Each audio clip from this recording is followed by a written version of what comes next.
Oh yeah, Monica, I'm happy we finally connected. So I always love to find out of people's journeys, and yours is a little different than most actors and actresses that I talk to, is the way the beginning started. But before that, before we get into like the modeling part of it, Yeah. where did you grow up? You grew up in Toronto, or you Yeah. grew up like you just said So in Collingsworth? I live in Collingwood, which is 2 hours north of Toronto, but I grew Okay. up in Scarborough, Ontario, which is Greater Toronto area, the suburbs. And it used to be a really nice place. It's a little rough now, but yay, Scarborough. I'm still a Scarborough girl. Toronto's nice. I went there for my honeymoon. We got married at Niagara Falls on the Canadian side because we thought it'd be different. And then we went to Toronto. We were only there for a night, but it was cool. We lived in Portland for a little bit. So Yeah. it gave us like a Portland vibe, the way the streets were like King and Queen and drinking beer Firkin style rather than like carbonated Yeah. beer. It was cool. Yeah, cool. I'm glad you liked it. I love Toronto. I do. I still do, even though the traffic is terrible. So in Like, your journey, like how does I always think it's fascinating, like no matter what career is chosen, but modeling is kind of like a bit of a different one. So how did that, it was an interest you had, somebody spotted you. How did that go?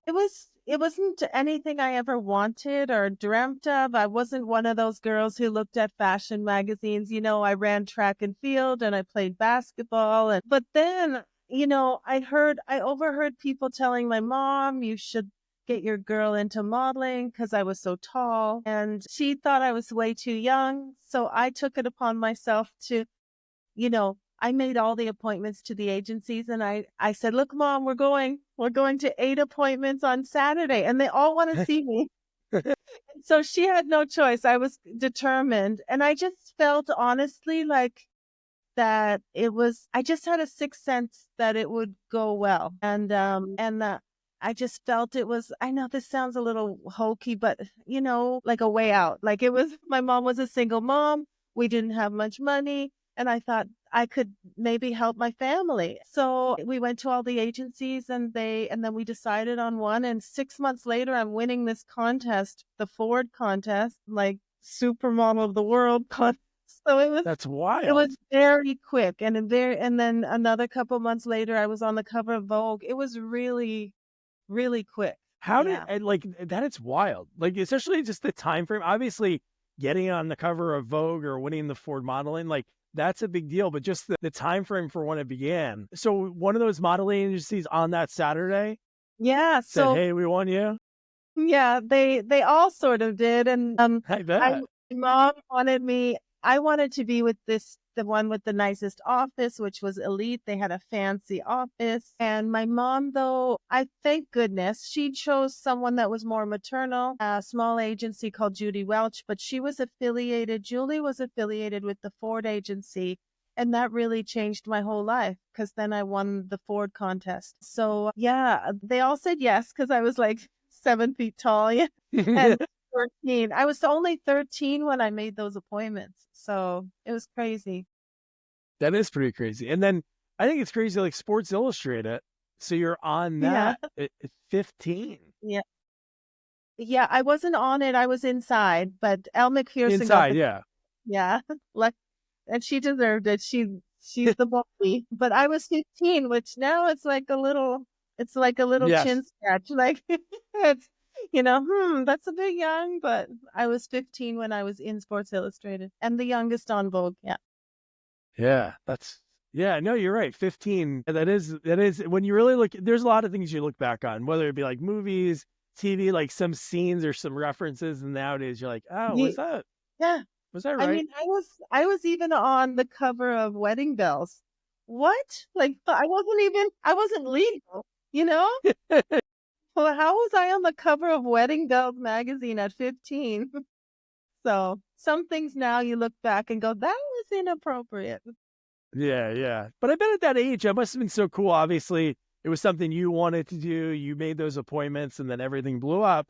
And I'm sure, like, at that age, just traveling, like you said, the way you were growing up, it was like, hey, this might be a way out. What were some of like the most fun locations you got to go to through that? Yeah, so I was able to work. I worked in Thailand and We launched the first fashion magazine to be sold behind the Iron Curtain in Russia, the former USSR. Like it was, meeting. I met Gorbachev and Princess Di, and I Wow. traveled. I traveled the world. I mean, you don't really get to see the places really because you're in the studio or you're waking up at 4 o'clock to get the sunrise for on a beach, for instance, for Sports Illustrated. But I was really lucky. I got to see so many places. And then along that, so you're doing that about 4 or 5 years. Was that always something that you thought about? Like, hey, let me go into acting, or was it you saw other people do it? Because I feel like that time, a lot of like models you saw made that transition. Maybe a few years later, but definitely like Cindy Crawford a few years afterwards. She had a couple of big movies come out. Yeah, it wasn't well received by my modeling agency, but I really felt I needed to I was living with Eileen in New York, and I just felt like I needed to be on my own.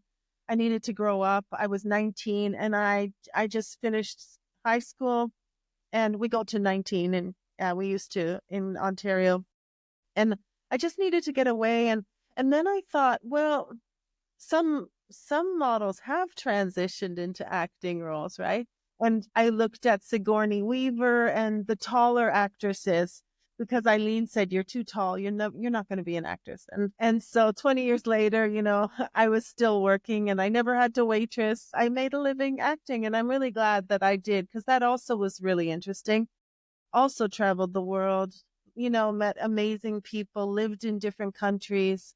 So at 19, I left my modeling career and became an actor. Yeah. Did you know anybody out in LA? Did you have any connections when you went out? No. No, so I went out while I was still in high school, and I was looking for an apartment, and then I told this secretary, well, now personal assistant is what I guess what we say, who was working for the show Dallas, which ages me, but Yeah. I was auditioning for Dallas. I did meet a manager on the phone, and he said, "I'll send you out, this Hollywood manager. I'll send you out." And I was sent out on an audition for the show Dallas. And the secretary said, "Well, I'm looking for a roommate." So when I moved out to LA, I arrived in the evening, and I didn't know where I was living. She just gave me this address. And in the morning, I was on Manhattan Beach, like one block up from the beach. And I thought I had made it. Like I was living in California. It was Yeah. amazing. And I lucked out. It was a beautiful place to live. The only problem was there was no internet. So you had to drive in to get your scripts. And it was a lot of driving, but I did it. Yeah. Yeah, Wow. That's a good connection that you made. What are the chances of that I happening, know. right? I know, Especially right? that location, like an apartment's an apartment, but to be able to be right there, that's something. Yeah. We were on 28th and Manhattan Avenue, and I just thought, oh, New York wasn't really for me, like I was very young. It felt really loud and abrasive when you're that young. And Yeah. LA just was like my speed. I could go running on the beach, or I would rollerblade down, right all the way down as far as you could go from Huntington Beach to Malibu. I spent the whole day rollerblading. It's like the dream, the Californian Yeah. dream. Yeah, you made the right choice. It's like that old Harrison Ford. He talks about like before he went out to LA, he did a coin flip because back then it was like, hey, you go to New York to do Broadway, you go to LA if you want to be in TV and film. There was obviously that crossover because not like nothing filmed in New York and not like people didn't audition in New York. But it was kind of rare. Even like I talked to William Sadler, who Yeah. you would think like, oh, and it's like, yeah, he did the same thing. He was like a Broadway guy, and it was like, just hey, this is what you're doing. You have to like sort of make that choice because obviously Broadway is such a commitment, like how long you're doing it. So do you Yeah. remember like your first credit on here? Again, it's probably not 100% accurate. Is Friday the 13th? Was that the first time that you were That's working on a true. set, or was there something before that? That was the first, so I had done lots of commercials, but the first acting role was Friday the 13th, the series, which filmed Yeah. in Toronto before I moved, I believe, before I moved to LA. And I was still in high school, and I did Friday. Yeah. And I remember my face was all burnt. And Yeah. Oh, so you did those while you were still in Toronto. That's cool. And I had to like one line, and I think it was my face, because I was a model in the show, and my face was all burnt, and I had prosthetics. I still have the Polaroids. Oh, that's cool that you kept that. That's neat. Yeah, What were some of the commercials that you did? Was that still in Toronto, or were they flying you out to yeah. LA to do those? In New York, I had done Diet Coke. That was, sorry, Diet Coke with Elton John. That was in LA. But I had done car commercials in Toronto, hair commercials in New York, teeth, like close up toothpaste. We've got a big mouth. So lots of commercial roles. That's great. Like commercial work, when I talk to people, that was like, wow, you get commercials. That's like that was a big deal back then, Yeah, because obviously people are going to see it. I think there was only so many channels then, so your face is going to get yeah. seen. And also like just the money in the commercials, from what other people have told me. Yeah, so if it's a national commercial, and like the Elton John Diet Coke one was that, I Yeah. mean, that helped me really to live in LA for a year. And I did a little dance every time it was on, but not all. When they shot in Canada, they did something called a buyout, so they wouldn't really pay residuals. But if you did a US national, then you got paid residuals. And that, a lot of the big models wouldn't go to, let's say, the Diet Coke commercial, because it was scale, which is the minimum. But I thought, if this thing is going to run, you get paid every 13-week cycle. So I did those scale commercials, and the girls, I'm telling you, they missed out. The models that said no. Well, that's good. Again, and it's working, no matter what. I know some people might be in the position to be like, oh, I don't know if I want to do this or that. You just want to work, get in Like, front of the camera, just to be able to like cut your teeth, because that's the only way you get better. It's like yeah. one of those things that's you're only going to get better in front of the camera actually doing it. Yeah, you know what? I was actually thinking about this last night, because I was watching, and nothing against Keira Knightley, but how far she's come. I remember Bend It Like Beckham. She, Yeah. like, it was her first role. It wasn't that strong. We all have those roles that we're just starting out on and learning. And now she's really grown into this formidable actor, and she's incredible. So yeah, you have to get on set, and you have to, like, you can only, I believe acting classes are fine, but I really believe you learn on the job, when you have 100 crew members standing there, and you have to do it. You Yeah. Yeah. can't, you know, Yeah. you have Yeah. to do a job. So I Because if loved not, it. people are going to be staying later or another day. So, that is, yeah, you can't, in a acting class, you can't feel that pressure of Yeah. all of these people, all of this that goes into one shot. I think that's the coolest thing about film and TV, that Mhm. so many things go into one shot, even though like the camera's just on you. Like say, Yeah. you're watching a scene of yours, like there's so many other moving parts. It's Yeah. incredible. Especially if there's special effects or something, that takes a whole day. And if you mess up, like, everyone's going home, and you're bummed, they're bummed, because you didn't get this. Thankfully, that never happened. But, at 12 o'clock at night, and you mess up the shot, everyone has to come back the next day and redo it. They're not happy with Yeah. you. Yeah. You have to perform. It's, Yeah.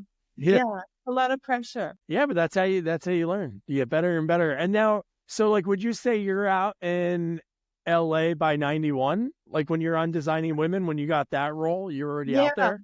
That was probably my first role when I moved out there. And that also ages me, Designing Women. Oh my God. I used to Yeah. watch that show all the time. Was that filmed in front of a live studio audience or no? Yeah. Yeah, it was. See, that's pressure. That's pressure. That's fun. Yeah. When I King of Queens, I got to work with Chuck Lorre, and he's a huge comedic, director and writer. Mhm. Yeah, that was exciting, right? Because the audience is there. And I've never acted on Broadway, but it's the closest to, obviously having a live audience, to being on a stage in New York. That's as close as I got, but it was fun. You feel that adrenaline, that Yeah. excitement. And you can actually get I've talked to those actors that do, that have done Broadway, and you're exactly right. Like you can do a Broadway play You rehearse for 12 weeks. You do the show. When you say the joke that's supposed to get a laugh and the audience laughs, you feel that right away. But sometimes you do like a movie or a TV show, if it's not in front of a live studio audience, it could be like 6 months. Sometimes movies can take a year or two. Yeah. And you don't know what works because you're on the next project. Obviously, you'll watch it, but you never know how it's real unless you're incognito in the audience. Watch it. No, I wouldn't. I actually don't want. I never watched anything. I still have DVDs that I haven't watched. I can't. Of yourself? You've never watched yourself? I can't. Like if it came on by accident, I watched King of Queens because I thought it was easy and fun. But I'm too critical and I get depressed and oh my God, look, I hate that line or I could have done this. I can't watch any of it. No, it's hard. I can understand that. Either they didn't use the take that you thought they were going to use, maybe a different angle, or maybe they cut your line altogether or change things around. It's for special effects, and I talk to people with that. They can't watch it because they know. Because once they're done with the movie, they're on to the next one and the next one, and then they're growing their craft. So they'll be like, oh, why didn't I do this for that? So I know, I totally get that. It's hard. It's so hard to look back on anything you've ever done. And if you remember the first time you ever heard your voice on an answering machine or something, that's what it's like. I still can't get used to my voice, but yeah. And you've got a really cool voice, but I can't listen to myself. I can't see myself. It's just too much. And then I actually get really depressed. So I just don't watch it. And then people just avoid it.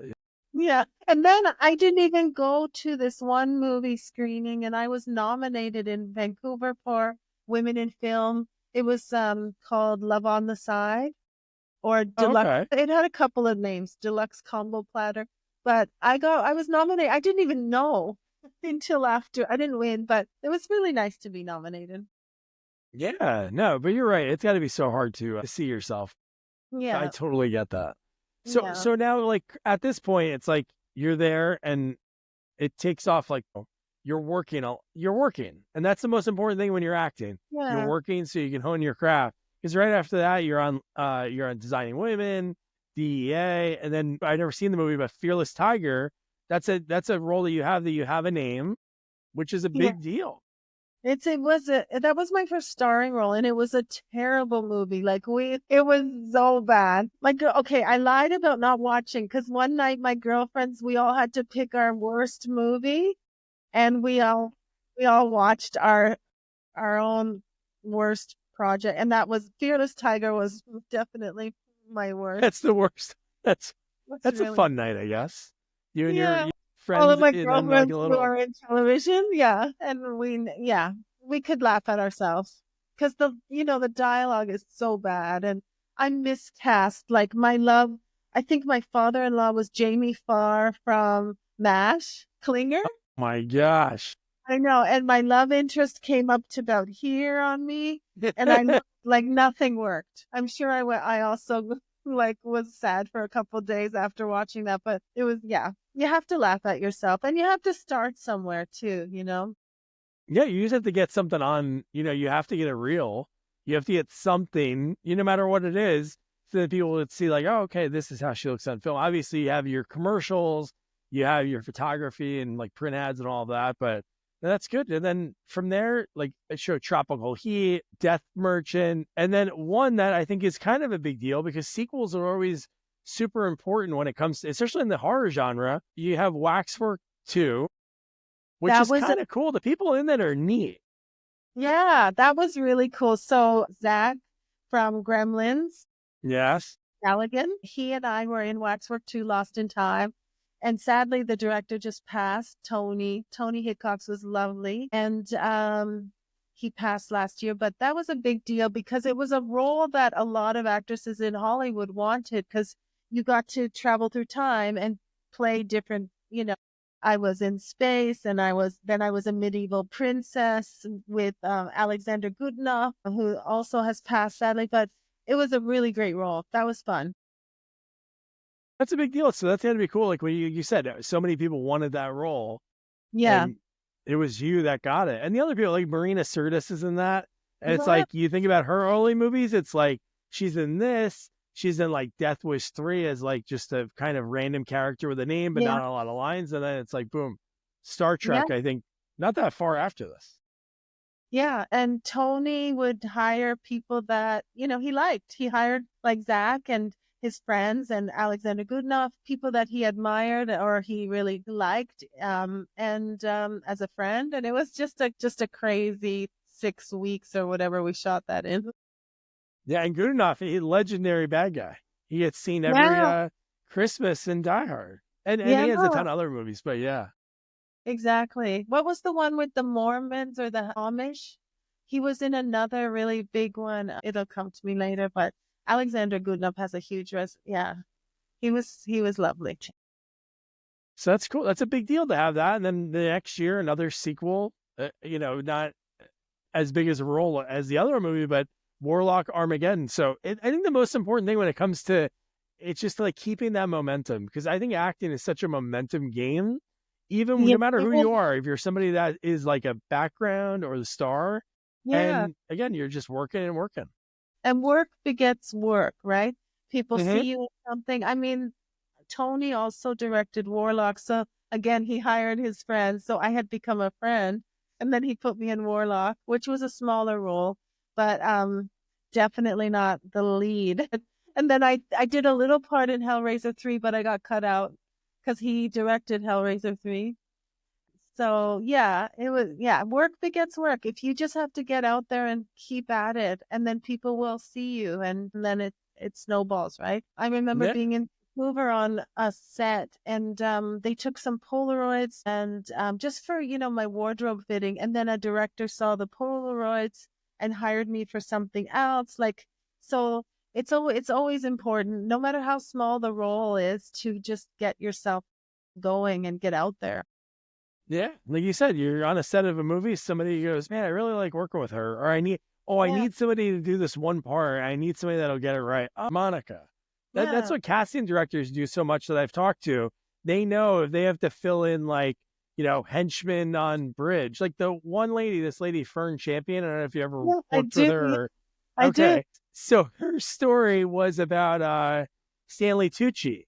Early Yeah. in his career, she used to just cast Stanley as as like the guy on dock or Yeah. man in truck for like the first few movies. And obviously that changed for him, but Yeah. So there you go. And my acting teacher at the time, I remember him saying, like, take those roles because, you don't know where it's going to lead.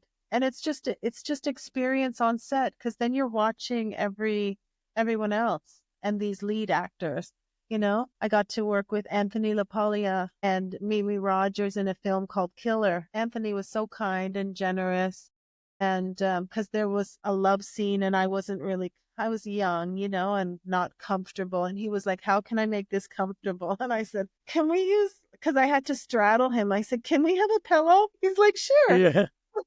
Because, it's very intimate, right? And some actors are just so lovely and kind. And yeah, I remember that clearly. My first love scene was with Anthony and he made it comfortable.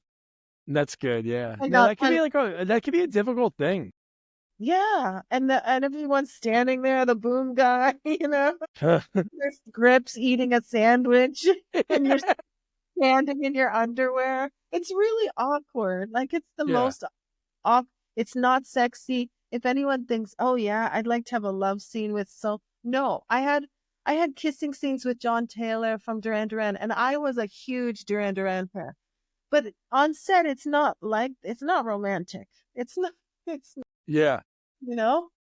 It's not what you Yeah, no, imagine. I couldn't imagine it. Like even no, just to be on cue, like okay, ready, kiss, or like that's got to be I don't know anything else I could yeah, that's tough. And it's really terrible if you don't like each other. That was tough. I've had a couple of those. Literally, you're not even looking at each other. You just like, because he's such an a-hole, and you're just like, oh, God, I have to kiss this guy.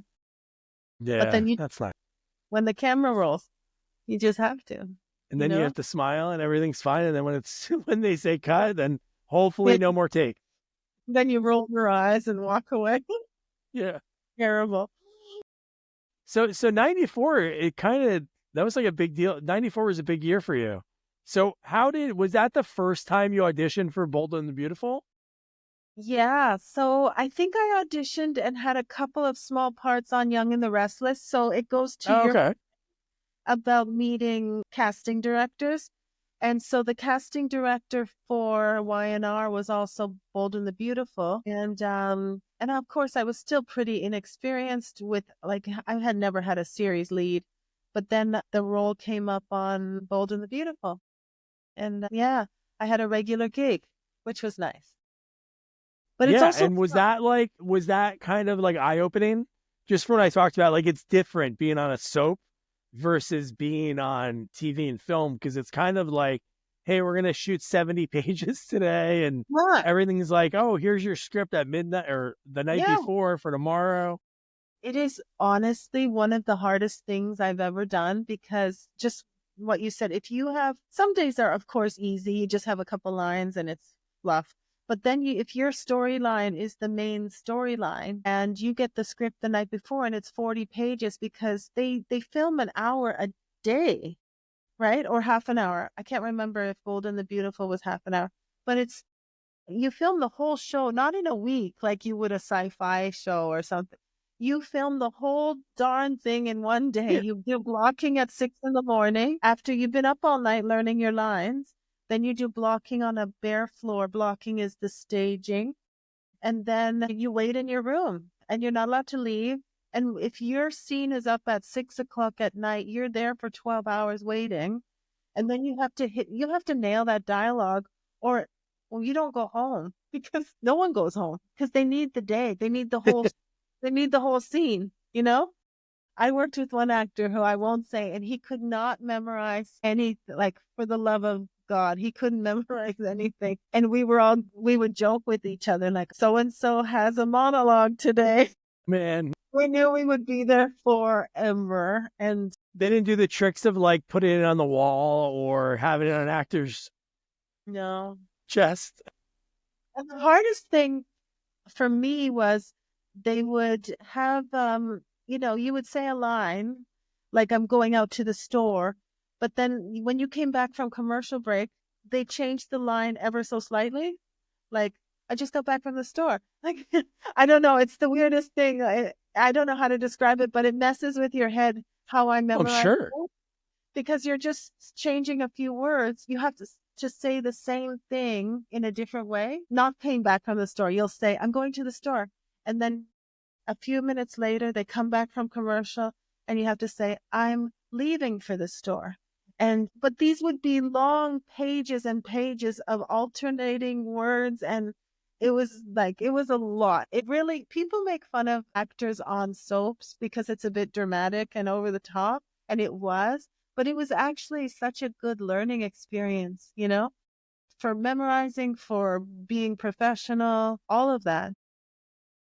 Yeah, I think it's such an institution and it's still going on today. Like, Oh my I God. know obviously the way people consume TV and, film is totally different, obviously, than it was then. But it's still, I think most of those shows are still on, Are they? which I is think Bold crazy. and the Beautiful is gone. I think That Y&R is one on. gone? I think so. I haven't watched. I didn't even watch myself, but I I bet you think didn't. Yeah, yeah. No, you didn't even watch oh, I yourself. didn't. Yeah. But you know what? When I did come on, like when I did an interview, let's say, and they ran a clip, I'm really hard on myself. Now I go, it wasn't so bad. It felt really cheesy at the time. And then I watched a couple back when I was doing an interview and it was like, it's okay. It's okay. I Yeah. think time helps you not be so hard on yourself, Yeah, because what can you change? It's not like you're going to get in a time machine and change everything. But I get the still, no matter what, being hard on yourself for something for that long ago. I get it. But also actors are the ones who are blamed, right? When you go to a film and it's terrible, like just awful, you don't say the screenwriter was terrible, or the director was terrible. You say the actor was terrible, right? There's so much. I think the onus is, it always falls to the actor because you're the face. Yeah. And the general public doesn't say that, that's what that editor did a terrible job. It's Yeah. all, That actress was awful. But we have to say these lines that don't make sense when sometimes not allowed to change them or have any input. And then you're the one that gets blamed if the movie doesn't perform, Yeah, no, it's like the face of a company. No, you're right. It always is that. But no, from doing this podcast, like for the last almost 6 years, there's so many movies that you're like, wow, these people are like, this is a really good actor. This is a really good actress. And you're like, why would they make them say that line? Or things that don't make sense. Like one thing, like what do you say in Canada when you go on vacation? Well, I kind of like gave it away, but do you say vacation or holiday? Oh, I'm going on. You went away for a week to the beach. I went on holiday, but I also You lived do? in this. Well, you guys, well, that is British. Like you guys are like Canadian has those influences, but here it's weird when you watch a movie and for some reason they don't change that line. It's an American movie set in like Iowa or something. Yeah. And you'll have somebody say, oh yeah, I'm going on holiday next week. And it's like, And you guys don't say that? No, we say vacation. Nobody says holiday. And what bothers me about writing when you have someone who the character and the actor are, let's say, both foreign, like let's say they're Russian, and then they come out with these really American lines. They would never say, because, I've dated a Russian guy. He would never say, yo, let's pick up some brewskis and get Yeah. They do that with Jason Statham in a few movies. They have him play an American. He plays an LA cop in the movie Cellular, and he speaks. He's trying to do an American accent, but it's not good. They should have just let him be British and just have a line of exposition. Oh yeah, I moved here when I was 12. That's it. Like that's all you have to do for movies that aren't serious and it's an action movie. You don't need too much to it. But some movies that they just don't know how to take themselves serious, or that when they wrote it, they were like, "Oh, this is gonna be an American guy." But no, yeah, you're right. Sometimes with the writing, it is hard to get past. Like you said, that's got to be difficult. Like when you're like reading a script, and you're like, nobody would say this. Nobody talks like this. No, I just watched I don't know who was saying it. Oh, I think it was Reese Witherspoon, but she was saying women are always in films saying, what do we do now? I just saw that. I saw that. Yep. That's true. I probably said that in a film, what do we do now? It's so bad. It's so tropey. Yeah, I know. And like, I always thought that stuff was not cool, but like I have a daughter and a son, but when I had my daughter first, there were so many things you look at differently. Like even like baby books, it's always like he or a boy. And it's just like, okay, well, it's like 50-50 boy or girl. Like, why do we have to tailor to a boy that's not even reading this book? Yeah, exactly. Yeah, you're right. It's really interesting that way. Yeah, no. So you spot things different, like when you become a parent or, you do different types of roles and stuff. So what would you say, like, because I'm sure you got recognized before Bold and the Beautiful, just from either commercial or modeling. Do you remember the first time that happened, like out in public, maybe in LA, that somebody was like, hey, aren't you? Well, there was a lot of press after I won the contest in Canada. So okay.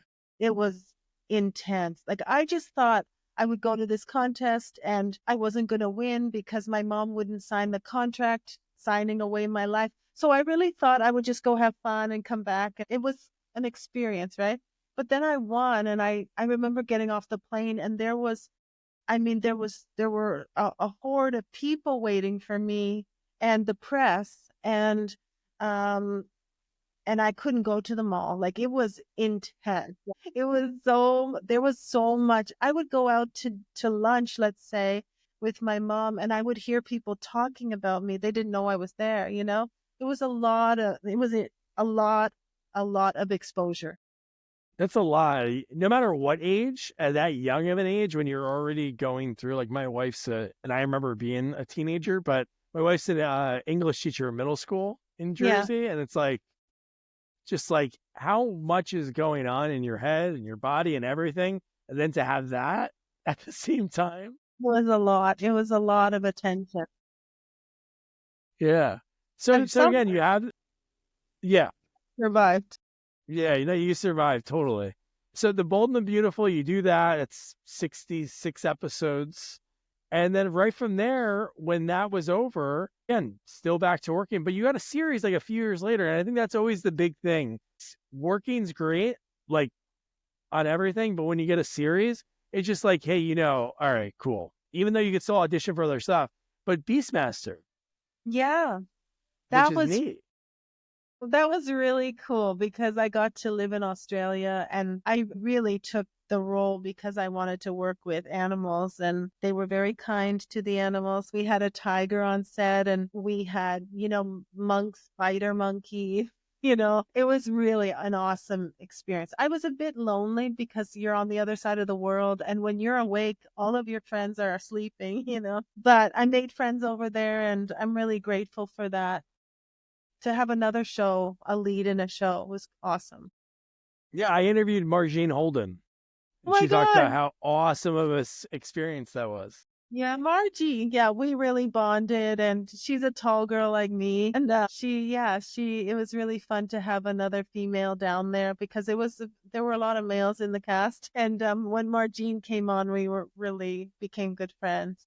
She was cool. She was a model, and she was at Arizona State, and she acts. Did she ever tell you how she got into acting? Here's like a quick story. So she was working. She worked as a PA on like a really bad movie. I don't remember the name of it. I feel like it was like a C movie while she was at ASU. And then her friend was like, "Oh, do you want to work as a PA on Bill and Ted's Excellent Adventure?" So she goes to work on that, and they were cool with her. Hey, you can go do your modeling thing, fly back, whatever. So it was the scene when they're like the students are giving speeches, and the Yeah. one actress just couldn't get her lines.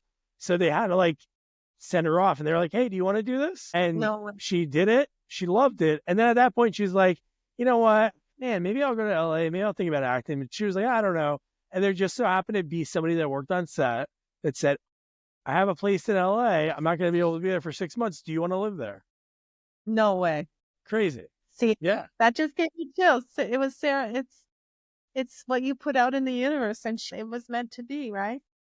Yeah. No, there's Cool. cool stories with her. She worked at like Yeah. Universal on the back lot doing the tours. And then she knew Ryan Thompson because he worked in like the Conan show. And then they Yeah. crossed paths like years later on Mortal Kombat Annihilation. So Oh it's my funny God. people always, no matter what, even though I know like 1% of people, like actors, can like you can live off of it. Yeah. I think that's what the numbers are, which is wild. But it's so crazy, like how just everybody somehow crosses paths, whether it be on a set or auditions, because there's so many actors and actresses that fit a certain type or fit a Yeah. certain role. But no, that's cool. Man, Australia, that's got to be cool. I understand the loneliness, but again, a place maybe. Have you ever been there before that, like through the modeling or commercials? Oh, no. No, it was really Yeah, awesome. So yeah, just no, that's got to be. talk about waking up on the beach. Like it is insane how beautiful it is. And I swam, the Great Barrier Reef and snorkeled. It was just, I'm so lucky, when I look back at all of those. I was that 1%. I was able to make a living, which is Yeah, nice. I didn't have to waitress, which is wonderful, you know? yeah, no, I know. It's no, I think that's yeah, it's crazy to think about. Like when you watch a show, you're like, wow, this is so cool for my entertainment. And it's like, all right, a few of those people that you're watching that show or the movie are actually able to like Yeah. And actually live most off are. of it. Yeah. It's insane. And then you see some of them, they have their side hustle, right? They have to do something else, yoga teacher or Hmm. receptionist, something on the side. So, Yeah. yeah. Do you have any, like, again, we're not going to go through all the credits, but do you have a favorite? I know you mentioned like King of Queens, like we're going to Chuck Lorre, which is Yeah. amazing to work with somebody that is of the person. If they put a show out, it's going to be a hit. Do you have any other guest roles on TV? Because I know that could be kind of a difficult thing when you pop in for one or two. Do you have any other good stories about those? I had a little cameo in a movie that I really enjoyed with Arnold Schwarzenegger, and I was in Junior, and Oh my, yes. I was his dream nurse. And, a lot of girls didn't want to take it because there weren't any lines. And then, but I got on set and actually Ivan Reitman, the director, gave me a line. It Mhm. was later, but see, you never know these small roles, right? But it was just fun to be because I had never been on that kind of level, that kind of budget. where, I mean, my tiny little role, they treated me like a princess. I had like my own like massive trailer and, two PAs running and getting me things. And I mean, it was really fancy. And then Arnold was a joy to work with. He was a little flirty, but I remember I had been playing a nurse and I obviously was wearing white and I happened to have been didn't I was so young and I made so many mistakes, but I had red underwear on and I just didn't even think about it, right? Like I just didn't think about it. And I'm on set then with the bright lights and you can see the red underpants. And Arnold says to me in German, like, do you always wear red underpants? I'm like, what? No, no, I don't. And I couldn't leave. Like I couldn't go change. So, Yeah. only I could see on the movie that it was a nightmare. But that was a fun cameo. No, That was a that's really cool. And that's a movie that I don't know, could they make that today? Like what a movie, talk about a movie like the writing, and I'm sure whoever wrote that is probably somebody that's wrote a lot of great things, but there's like no that what a weird movie. The plot of that is wild. Yeah, he's having a baby. And these days, trans people have babies and Yeah. they Yes. wouldn't touch, you're right, they wouldn't touch that now. Yeah. Like, to tell you about another, which segues into 90210, I played a trans woman. And Really? I'm on the car. It was based on a producer's actual experience about having a one night stand. And he wakes up and she has an Adam's apple. So they wrote this character. And I came back for, I think, 3 episodes on 90210. And I played Elle, this very tall trans woman. And one of the characters' dads, I don't remember which character's dad, I made out with, then later on with Ian Ziering on the car. And they dubbed this terrible voice. Like they dubbed when he finds out and he pulls this paste, like this fake breast out of my bra. And he's screaming. And I go, oh, honey, like you didn't know. And they dubbed this voice. It's terrible and really way too deep for me. But you wouldn't get away with that now because, they should have hired a trans person to play. And I Yeah. recognize, just full disclosure, they should have hired a trans person to play that role. But they said they tried and they couldn't find anyone that was believable at the time, like as feminine as they wanted.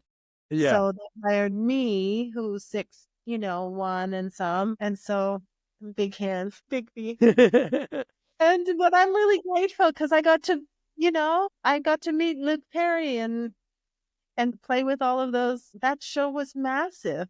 The biggest show. It's so crazy when you think about, especially back then, just again, the lack of other channels that those shows, it was like, if you got on one of those shows, like people are going to see you. Like Oh, it's, yeah. it's appointment TV because when else are you going to watch it? You have to Yeah. watch it. People still come up to me and say they remember me from 90210. My Wow. boyfriend at the time was not happy because he was getting razzed about it. Yeah. Like, hey, is your girlfriend, a dude? But I assure you, I've had a baby like myself. I'm not a dude. Which is fine if you are trans. Totally. But I got it for years. I would be at a bar and some drunk kid would be like, hey, I just got to ask you. Oh my God. I know. And then my girlfriends would get up in their face and tell them. I just thought, it's fine. It's fine. Yeah. It was fun. And a couple other cool series you were on, because I always think it's cool. Like it was the big trend in the 80s, like, and I think they did it a few years ago too. It's like everything's cyclical in Hollywood. It's like they do, all right, movies are popular, let's make a series. And you were in Yeah. some of those cool ones. The New Addams Fun. Family, That was which fun. is neat. Police Yeah. Academy, the series, Yeah. That was also and fun. Total Recall.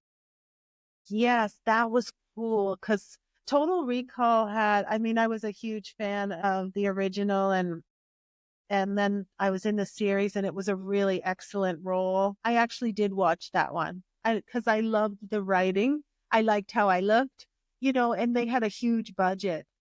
They were spending, and that was unheard of back then. They were spending like $1 million on an episode. And it was in Canada. It was a lot of money. So I am proud of that one. No, that's cool. I always think it's cool, like some of these roles that people have an opportunity to be on. Do you do accents? Because you did a video game with the voice of Oksana Christos, so Russian? Yeah. Was it Russian? I don't remember. I don't know. I'm just guessing by Oksana. No, I don't know. I don't think so. But I did have, I think a French or Italian accent in, I did a show with Ryan Gosling called Breaker High. And I was an Italian model, and I was like, I swear this is true. I didn't read the part about the accent until I missed it. I missed, I'm just learning my lines, being diligent, but I missed the one part that said Italian accent. So I think they offered me the role. I never had to audition. So I just show up. I'm ready to play the part. I know all my lines. They're like, she's Italian. I'm like, oh, okay. Molto bene. I knew that.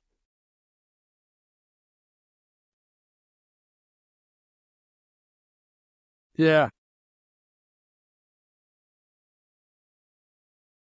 Have you ever done that accent? Have you ever attempted something like that? Or is just like, I'm going to do it from memory right now?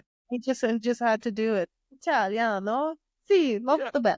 I've been to Italy, but it was okay because it was camp. It was written really campy and yeah, over the top and silly. So I could be a bit silly with it. It was fine in the end, I think. Yeah. No one said anything. That's what it's all about. I think no matter what, even like we were talking about, like some movies when it's like, obviously the actor, they're the face that you're seeing, or whether it be like the poor special effects, bad direction, all of that. It's like, oh, it's on the actor. But there are some movies that I do love that everything is like that hokiness, but when the actor is like giving it their all, not saying they always don't. There's so many B movies that I love to watch because it's like you hear the line uttered and you're just like, this is so cool. Like these people are loving it. Like they don't know that this is going to become like a cult film. Like even like a Troll 2, like those movies, they just somehow work. Yeah, it's true. Like, but sometimes they fail. Like it's a gamble, right? And then your face is on there. But yeah, I always wanted to see Sharknado. Like, how does that get greenlit? Well, you said his name before. He became like a big star from it. Ian Ziering was the guy that in all of them, him and what's her name? Who she looks really old. Not Tori Spelling. What's her name from American? She's in American Pie. She has blonde hair. God, I should know her name. What is her name? But yeah, she's in all those movies too. She's in every single one of them. Tara Reid. That's her name. Tara Reid. Right. She's in all those movies too. And you know what's cool about those movies too? They have like the most random cameos. Like the one is like at a bar and it's like Gary Busey talking to, and Dee Snider plays a cowboy in one of them. So they have like these random things. So it's like, at least they get it. You know, this is going to be silly, This is going to be silly. Like the Bear movie, the one that Mark Wahlberg did a movie with a teddy bear? Ted. Oh, yeah. Ted. Yeah, and his wife, I didn't see it, but his wife said, like, you can't do this. This sounds terrible. Like a talking and it was huge. Like huge, right? So you never know, right? Yeah, you really don't. Especially even though it's like Seth MacFarlane, Family Guy, the guy's super successful. You're right. You never know. That could just be like, oh, this isn't funny, but it worked. They made 2 of them. Yeah. You never know what's going to hit, right? Yeah. But you never, especially for film and music, you never know what is going to be the it thing. There's some movies you could put like a Daniel Day-Lewis, you could put all those things together and you're like, all right, I know that there is an audience for this, but you never know what's going to be the wide range. Yeah. Sometimes you get a feeling like, on the set of Junior, like it felt like this movie could be pretty funny. Like this. And it did. It had legs, it did well. Yeah. And you had a guy making fun of himself. And I think I think that's one thing that Arnold always did that Yep. Sly didn't. Stallone to the point he was like very serious about everything, and then that whole story with like Schwarzenegger somehow tricking him to take "Don't Stop or My Mom Will Shoot" by Yeah. saying, "Oh, I really want to do that movie," like putting that out there. Hey, he had his agent, like I don't know, it was like the Hollywood Reporter, one of those things, and then he was like, "Oh no, I'll do it." Like Stallone said he would do it. So now And then, this, oh, yeah, it was yeah, really yeah. not great, That's right? why I always love Arnold. He can really get the joke. Like he makes fun of his accent, and he's another one too. They always have those lines of exposition with him that he says things that somebody from Austria wouldn't say. Like Right. he'll say these silly kind of lines, And and it's like, he would but never. he gets it. I think. Yeah. Yeah, it's true. Because my family is German, and they don't like and on the border.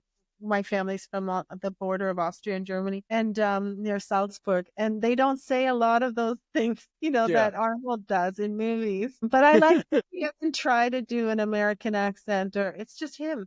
It's just never, right? It's just Never.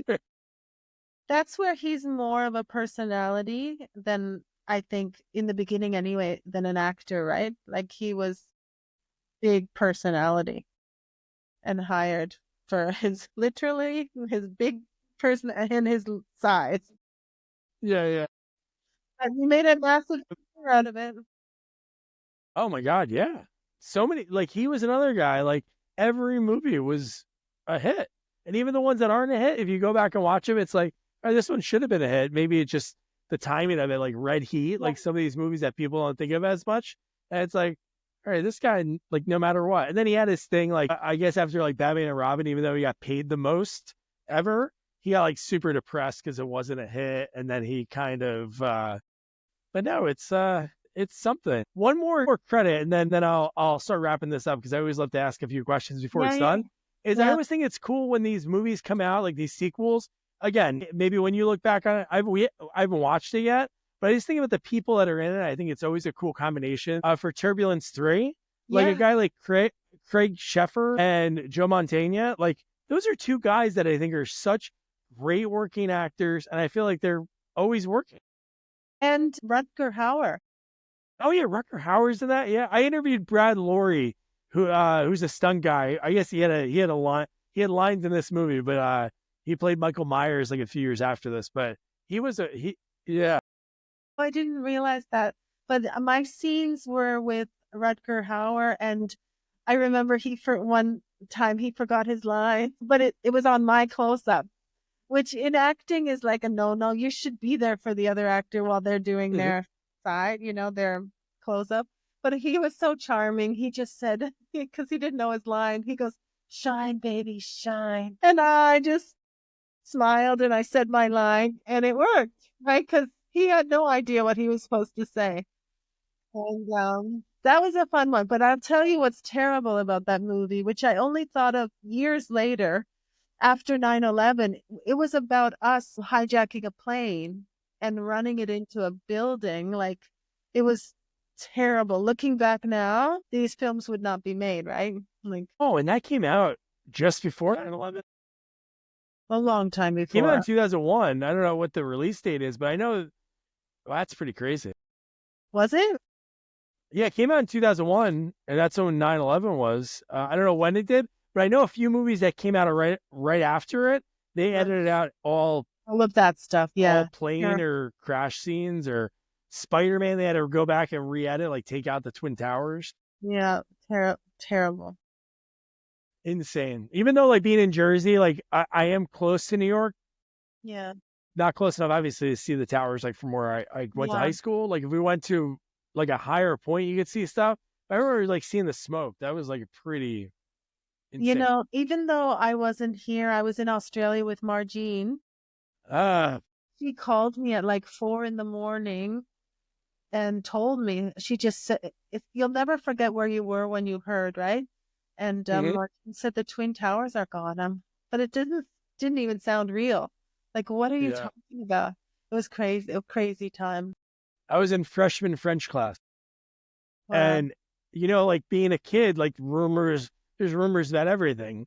But Yeah. when that happened, it was like, yeah. And then the next period, it was like, yeah, the Sears, because it's not like we had TV. It's not like they were going to show us anything. But yeah, that was It was a crazy, crazy. terrible, terrible time. Yeah. So this was a lot of fun. Here's what you kind of mentioned a little bit earlier, but I always love to hear about folks because when you're in the moment of things, you never know. Hey, I should save something. This is an important thing. Sometimes it's like you're so in the moment, it's so Yeah. hard to remember to grab something. But you said you kept mementos early on, like on your first few sets. I wasn't allowed to keep any, they don't let you really keep the costumes and stuff because if they have to do pickups later or, Mhm. which is a, redo. I have all of the DVD. I kept all of my pictures, all of the notes from actors. I have John Taylor. He left me a voice message on, back then it would have been on my answering machine, like on a cassette. Yeah. And he's like, I kept stuff like that. Like that he said it was nice working with me but other than that, I don't have any props or anything. Oh, I think the thing you mentioned was the Polaroid from Friday the 13th. Is that I what you have said all you of the had? pictures. Yeah. I have That's what all I of, mean. I think that's really cool. I haven't talked to a lot of people that keep those. Most of the yeah. time it's like scripts. So I think that's neat because that's like, obviously you have, being an actress, doing the modeling, there's like, you can always look back. Obviously you have photo albums of yourself and there's family photos to look back on. I just think it's so interesting when it comes to like being in a career that there's pictures and film of you everywhere. You can always go back and be like, hey, what was it like? What was I like in 95? Let Yeah. me put this movie on, or let me look at this commercial or photo shoot. So it's cool that you have those Polaroids to be able to I look was back on. always really good at documenting that stuff because, my time was before the internet. And so my diaries have all of the Polaroids from when I was shot by famous photographers, and they would throw them out in the trash. And then when they weren't looking, I'd grab the Polaroids and I cut them up and I put them in my diaries. And I have all of the Polaroids from my shows, and I really documented everything with pictures. I don't have the scripts, but I have all the photos and And that's cool. DVD. And to have a little like telling of it with a diary, like remembering things Yeah, from that day, especially right afterwards. That's yeah. awesome. What were some, if you didn't do modeling and then What transition to acting, if somebody would say, oh, she should be a model, what what do would you I? think you would have done? Like So I, right out of like high school? so I really I had good marks in science and math, and I wanted to go to medical school. And I mean, I don't think now in hindsight it would have been my calling because I would get too emotionally involved with each case. Something in the helping people, my sister's a nurse. I, I have a great respect for someone who devotes their whole life to helping people.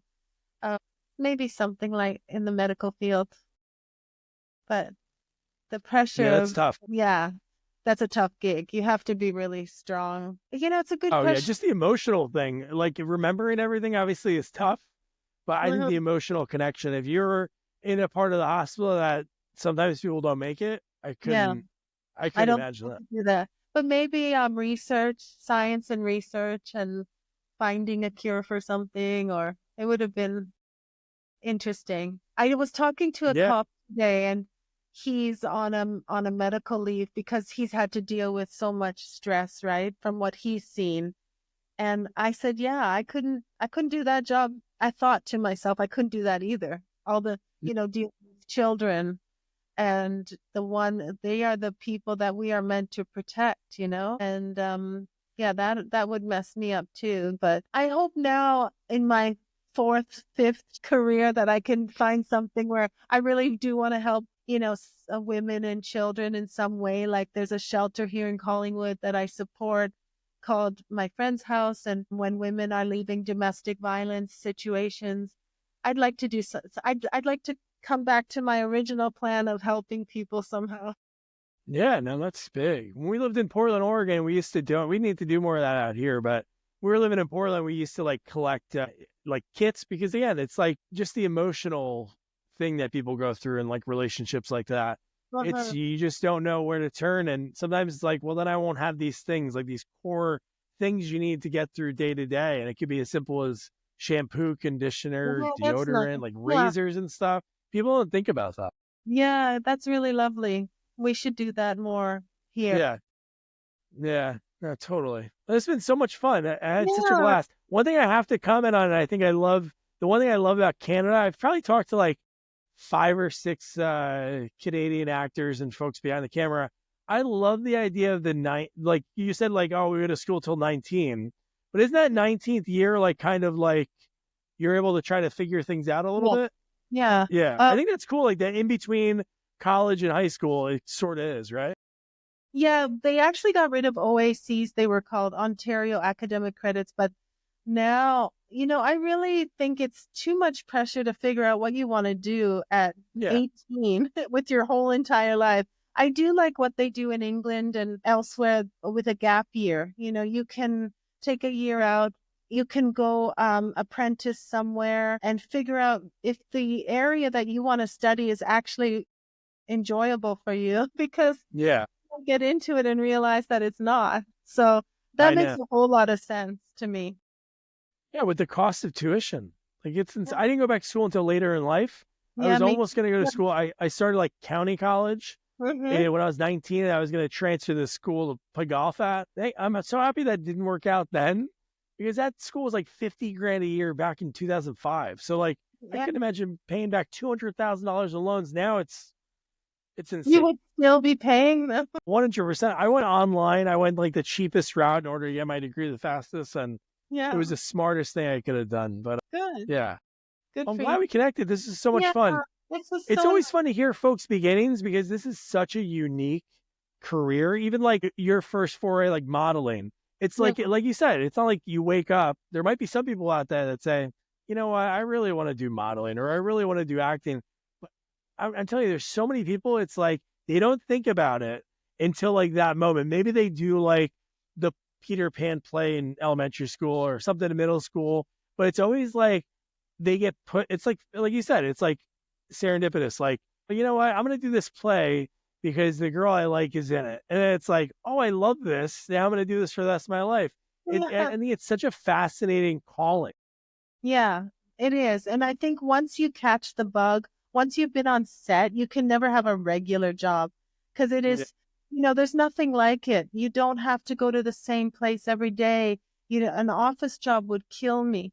I got to be on different sets and every day you go to a different location, different people. You meet the most interesting actors, and idols. So, yeah, it's funny how things happen and I'm so glad I did it. I don't regret it at all. Like the roles petered out and I stopped acting during COVID, but Yeah. I don't have any regrets. I don't have any desire to go back. I think it's harder for women as you age to go back in Oh front of yeah. but I look back at it all very fondly. It's not fair. Like I helped an actor real quick. This guy Larry Henkin, he hated the idea of how they would age women out. Like he talked about like a few women that actresses that he knew, and they were still young, but as soon as like you hit 30, it was like, okay, Yeah. now you're gonna be the mom. And then you see these movies, it's like, I don't know, maybe just some people think it's like reality, but it's like, oh, wow, that same male actor I've seen for 40 years is always dating a woman the same age. It's Yeah, like it's this isn't true. real life. No, it's fun. It's funny. The men can be heavy. They can be aged. When I look at Friends, for instance, it's one of those with three women. The main characters had gained 30 pounds, and like I think Matthew Perry gained a bunch of weight, Yeah. and that would have been all over the tabloids for a woman, but it was barely like noticeable for a man. I think women have it just much harder in front of the Yeah, camera. it's ridiculous. Yeah, he gained all the weight and then he had his what his addiction, then he was like really skinny. And it's like if that was you're right, if that was a woman, it'd be like, hey, what's going on with her? With him, it's like, oh, that's the funny guy, which Yeah, it's that double standard. he gained some weight. That would never for a woman. That they would be calling her agent.